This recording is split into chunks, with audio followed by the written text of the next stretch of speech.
Welcome to the program. I'm Jeff Schechtman. The death penalty in America has always been more than just a form of punishment. It's a cultural Rorschach test, projecting our ideas about justice, revenge, morality, and race. It's been marketed as a deterrent, institutionalized as retribution, and in recent years quietly abandoned by much of the developed world. Yet here in the United States it endures, not because it works, but because it's symbolic of toughness, of finality, of a system trying to prove it still has control. But what happens when that system fails to carry out its ultimate punishment? Not out of mercy, but out of dysfunction. What does it say when a man actually volunteers to die and the state still can't get it right? In her new book, The Volunteer, Emmy-winning journalist Gianna Tobani confronts this very question, not as an abstract moral debate, but as an intensely human story. Her subject, Scott Dozier, was a former Army Ranger, a meth trafficker, a Vegas stuntman, and a death row inmate who wanted to be executed. His life and his death offer a searing indictment of America's death penalty, not because he was innocent, but because everything around him was so irreparably broken.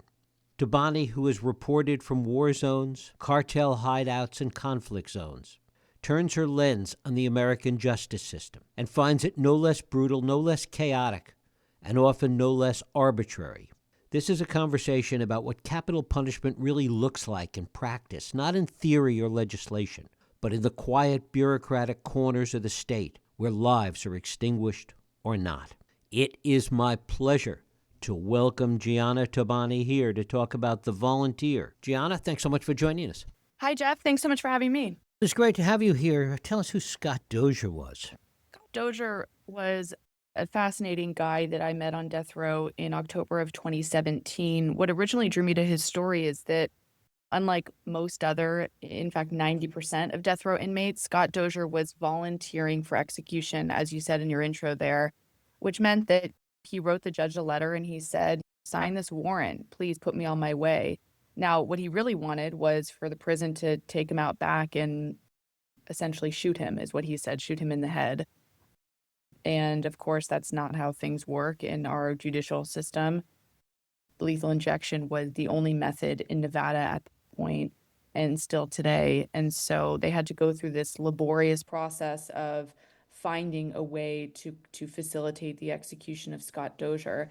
What's also important to note, though, is that Dozier was raised in a middle-class family, a really healthy family environment in the American West. They moved a lot when he was a kid, and he started to get into drug dealing and then drug manufacturing, and that's really what put him on the road to death row. And just in terms of my communication with him, I was talking to him on average a few times a week for more than a year, and he was really an engaging guy. He was different than a lot of the incarcerated folks and death row inmates that I've spoken to and interviewed in the past. He was really a sharp guy, really sharp. He knew how to advocate for himself. You almost got the sense that he could maybe even represent himself in court, even though he wasn't a lawyer. He was read up on the ins and outs of law that applied to his case.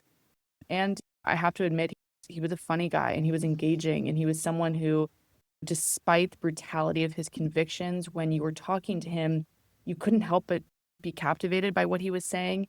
And I try not to sound naive when I say that, because there's the obvious thing of, oh, was the killer trying to manipulate you?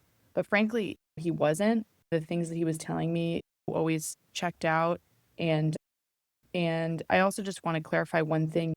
He wasn't suicidal. He didn't want to die. It was just that he preferred to be dead than to live another 30, 40 years on death row, just given what the reality of that existence is. How aware was he of the reality of the circumstances that he was in, that he didn't have the control that he would have liked about when he was executed? As he was going through this process of volunteering for execution, he really felt like he would be able to get it done. And you can understand that. You're sentenced to death, go to the judge and you say, all right, I'd like to activate my sentence. In the past, volunteers have been able to do that. They've been able to get their executions done by waiving their right to appeal. In fact, the last execution in Nevada in 2006 was a volunteer. So I think that he was hopeful as his executions were stayed, as he started to see the way the state was struggling to acquire the drugs, and then drugs would expire, and then there were lawsuits, and then judges ruling that the method of execution could be a violation of the Constitution. He started to, I think, lose hope. He really started to feel like, man, the state may not actually be able to pull this off. And what were the biggest obstacles to his execution? Was it just the drugs? Was it the court system? Where was the biggest obstacle? It was from a few different places. I would say the court system was the main one, but originally it was just that the Nevada prison chief, James Zarenda, had a really hard time acquiring the drugs needed to do this lethal injection execution. He reached out to hundreds of drug companies, none of which would sell them drugs.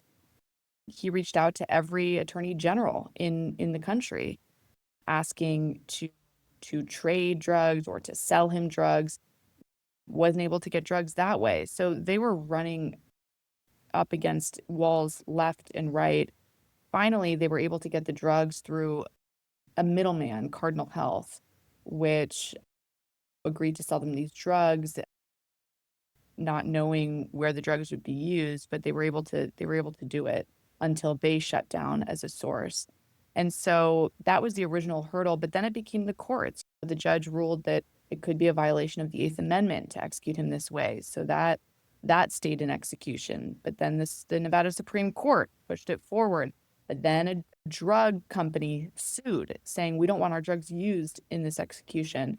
So it was one hurdle after the next, which resulted in two state executions. And to what extent did his attitude about all of this evolve during this long period of time?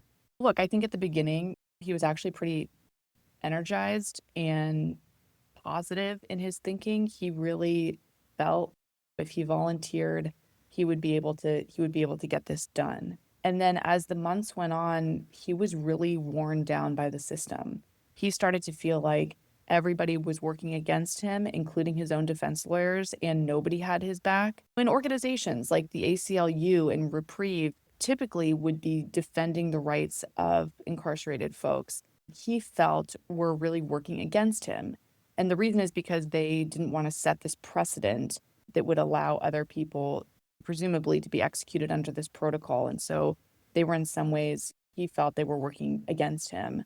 And I would say that, yeah, he became lost his hope that he would be able to get this done. Not to mention, when his executions were stayed, he was put on suicide watch and in mental health observation. So these are solitary environments where he didn't have his coping mechanisms. He couldn't always reach his lawyer.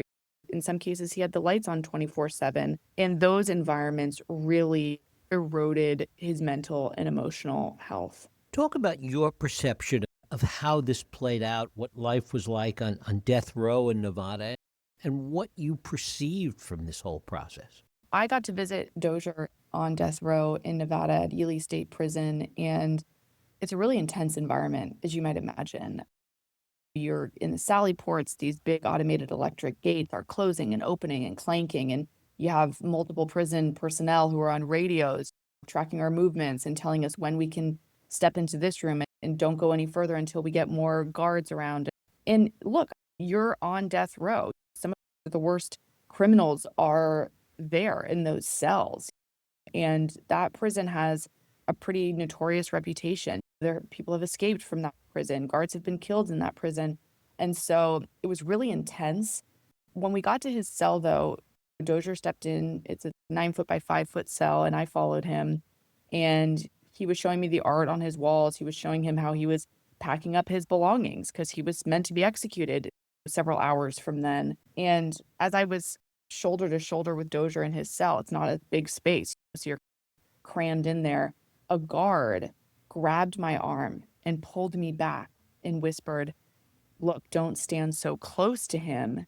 If something happens, I need to be able to get to you." And immediately that struck me as just a thought that it hadn't crossed my mind, even though I'm trained to always be in fight or flight mode because I have so many dangerous assignments, it really hadn't crossed my mind that he could potentially attack me or one of my colleagues because I had gotten to know him over months and I actually trusted he wouldn't try anything like that.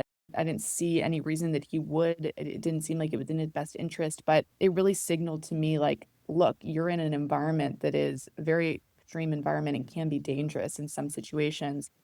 And I looked at Dozier and I said, look, man, why are you volunteering for execution? And he threw his arms out and he looked around and he said, look, this is my existence 22 to 24 hours a day. This is where I live. It's a dead end life. And if his volunteering for execution never made sense to me before that moment, it certainly did once he said that. Talk a little bit about the whole lethal injection process, why the drug companies have been so resistant to sell any of these drugs. Well, Jeff, you can imagine if you're Sandoz or Pfizer, one of these huge pharmaceutical companies, you want your drugs used to create the next cancer cure, right? Or ALS treatment. You don't want to be known as the pharmaceutical company that's making the death drug, the execution drug that's being used to kill US citizens in prisons. That's how all of these drug companies felt and feel. And so they have done all kinds of things. They've put out press releases saying you can't use our drugs in these executions, which isn't enough to prevent prisons from doing it anyway. They've started to change their contracts. They've started to narrow down the number of middlemen that they sell their drugs to. In the contracts, they've said you cannot sell to departments of correction because they know that increases the chance that their drugs will be used unknowingly to them in these executions. And so what has happened over the last 15 years is that these drug companies have really closed the bottleneck. They've made it almost impossible for these states to get their hands on these drugs. I call it a game of chess in the book. States have adapted and they have started to go to compounding pharmacies.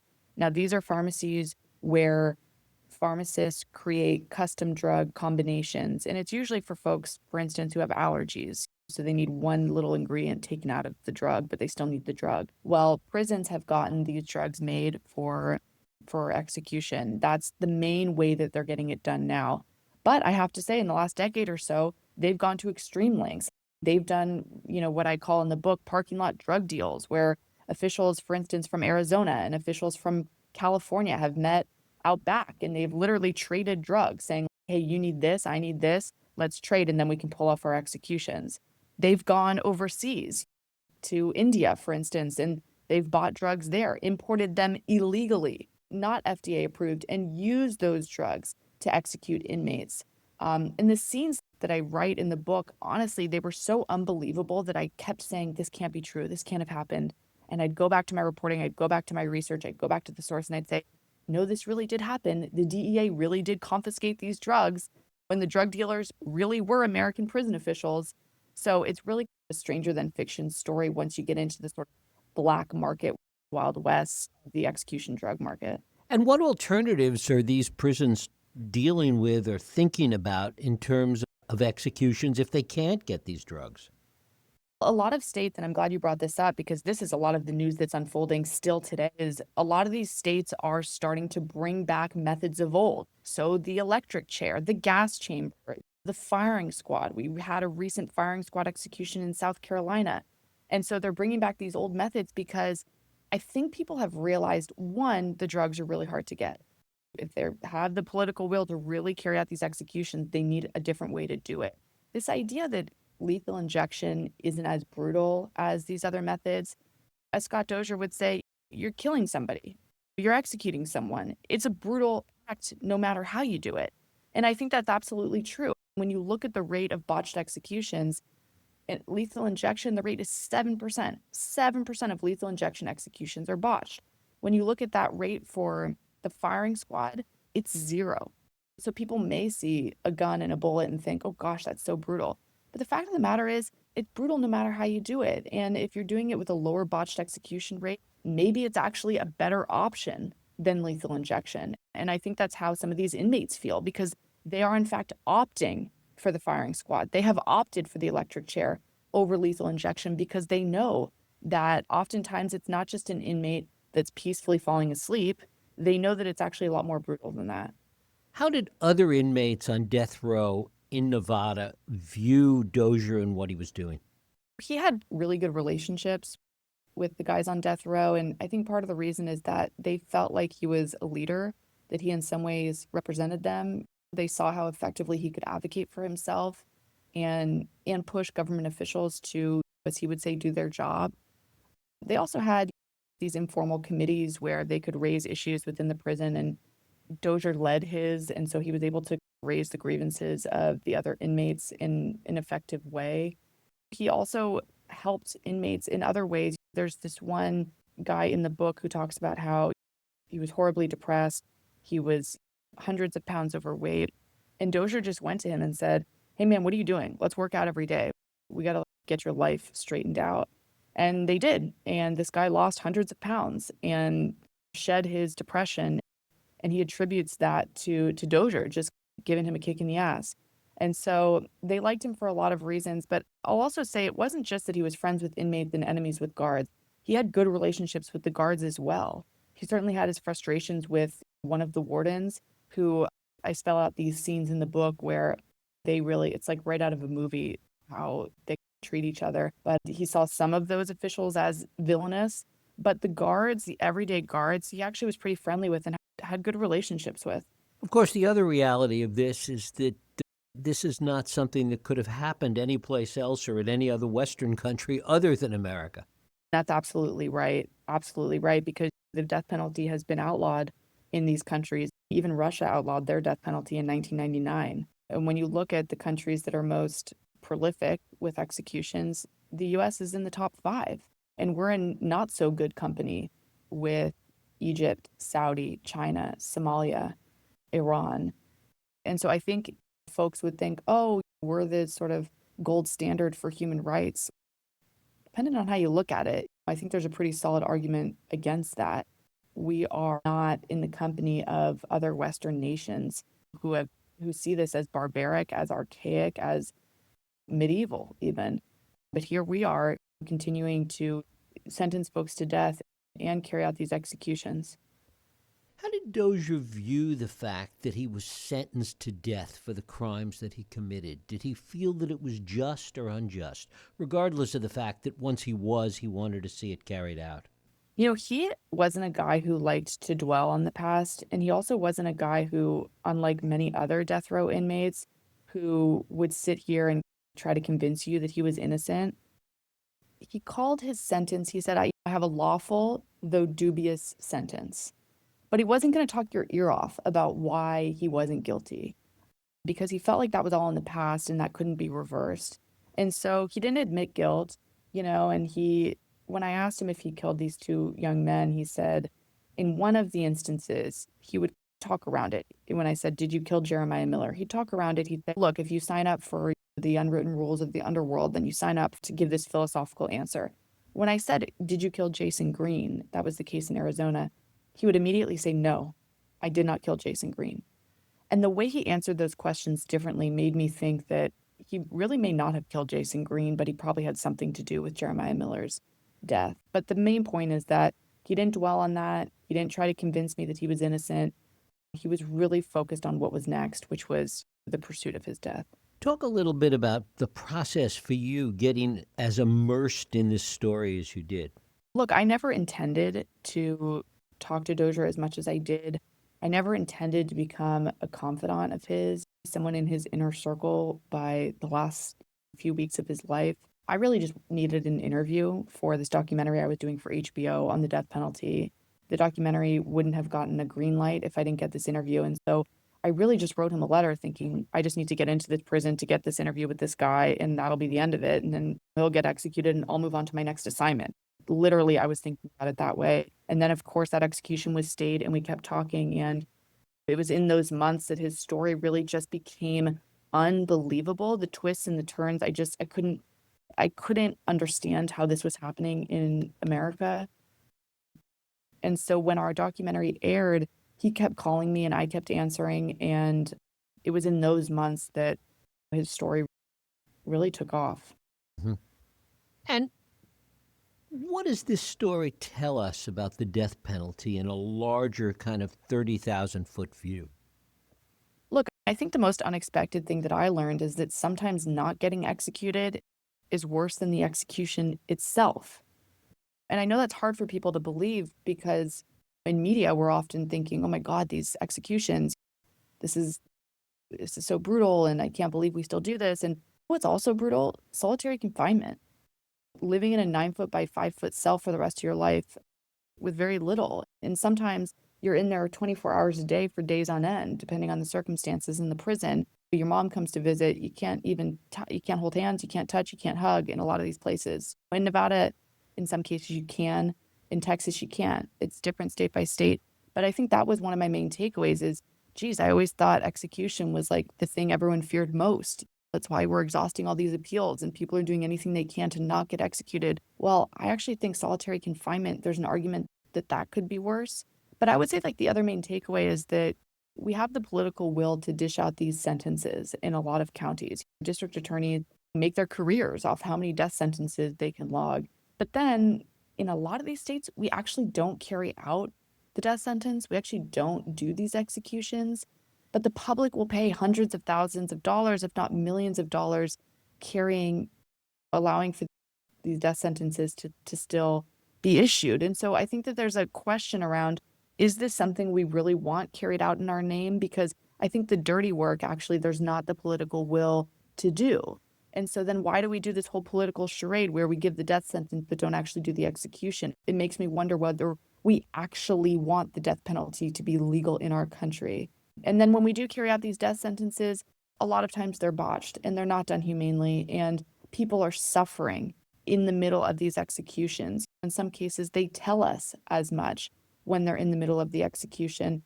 So look, I know that's not one clean takeaway, but there's a lot at play here. And I just hope that readers come to this book with an open mind, because there's a lot that I felt coming into this that, oh, my mind won't be changed on this. I can't be shaken out of my comfort zone.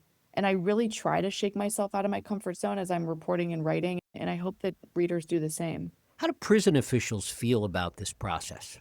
Look, I think that this is like a group of people that we don't talk about enough. We're always focused on the victims, which is important, of course, and their families, and the perpetrators, the condemned, the people who will face the death chamber. We rarely think about the guards, the wardens, the executioners, the people who touch this process in other ways. And look, I think there are some people who voluntarily partake in these executions and feel a duty to accomplish justice for victims' families. I believe that those people are out there. But I think actually maybe what's more common is that folks who participate in it in some way, and whether they're pro or anti-death penalty, they're scarred by the process. They're traumatized by the process. I've talked to people who, wardens, spiritual advisors, folks who are in the death chamber as the execution is taking place. And again, regardless of their political views on the practice, they are traumatized by what they experience and what they're partaking in. And I think there's almost no avoiding that, whether they feel the symptoms in the moment or not for 5 years. It's really, I think, a traumatizing thing to participate in the killing of an otherwise healthy person. And talk about how this resolved for Dozier finally. Dozier was put into, what he called solitary confinement. Again, the prison would contend that it was suicide watch and mental health observation in an attempt to prevent him from dying by suicide. Dozier would say that it was more likely retaliation and an attempt to keep him quiet and to stop calling out the state on their inability to kill him. Regardless, for weeks, he was put in this environment and he had nothing to read. In some cases, he couldn't talk to his lawyer or family. He didn't have radio, TV. He didn't have anything to do other than essentially look at a white wall. And he completely changed as a person. I watched him erode mentally, emotionally, and he called me 2 days before he died. And he had been telling me this story in the weeks before his death, saying that the state was putting him in the worst mental health situation he's ever been in by putting him in these environments. And he essentially told me the story that the state was driving him to his suicide. And eventually that is how he died. How did he do that? In the days leading up to his death, he was tying a sheet through a kind of hook on the ceiling of his wall, a vent. And he was falling into the sheet. He was tying it around his neck and he was falling into it. And his body would go unconscious and then jerk him awake. And I detail it in really graphic ways in the book because I wanted viewers to really understand what was happening. And the way I was able to get that reporting is because one of his closest friends, Michael Rippo, also his neighbor on death row, was witnessing this and talking to him about it after failed attempts each night. And so we tried on January 2nd or January 1st, January 2nd, January 4th, and eventually on January 5th, he fell into that sheet and he didn't wake up again. He achieved what he was hoping to achieve. Gianna Tobani. Her book is The Volunteer. Gianna, I thank you so much for spending time with us. Jeff, thank you so much. Thank you.